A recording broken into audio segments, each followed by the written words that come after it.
हम जो हतनी गुरु जी के बाट, गुरु जी हमारा आवत हुई है। हम जो हतनी गुरु जी के बाट, गुरु जी हमारा आवत हुई है।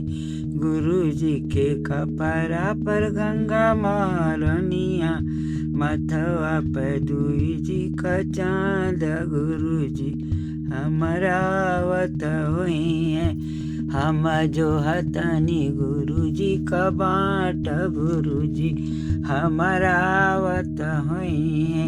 गुरु जी के कनवा में बिचुआ के बाला, गुरु जी के कनवा में बिचुआ का बाला, उनके गरवा में सरप के हार, गुरु जी हमारा आवत हुई है।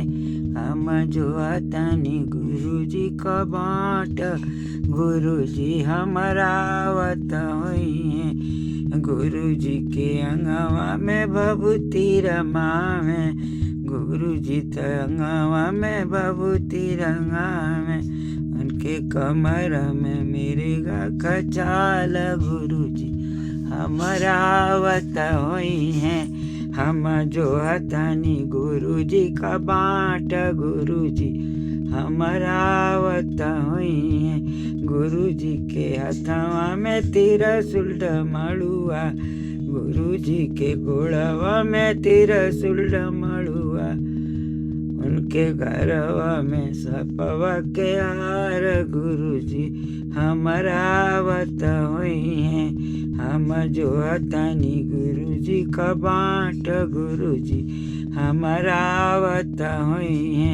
गुरु जी के मथवा पे चंदन कड़ुआ, गुरु जी के गोड़वा में चंदन कड़ुआ, उनके गोड़वा में नंदी का बास, गुरु जी हमारा आवत हुई है।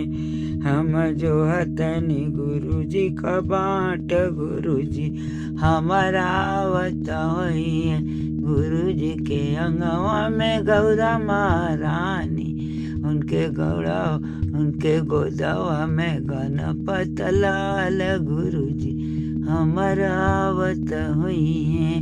उनके गोदवा में गणपत लाल, गुरु जी हमारा आवत हुई है।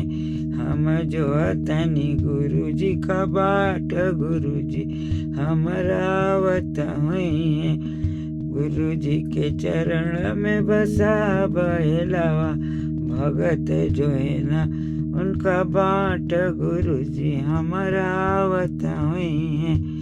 हम जो हतनी गुरु जी का बाट, गुरु जी हमारा आवत हुई है।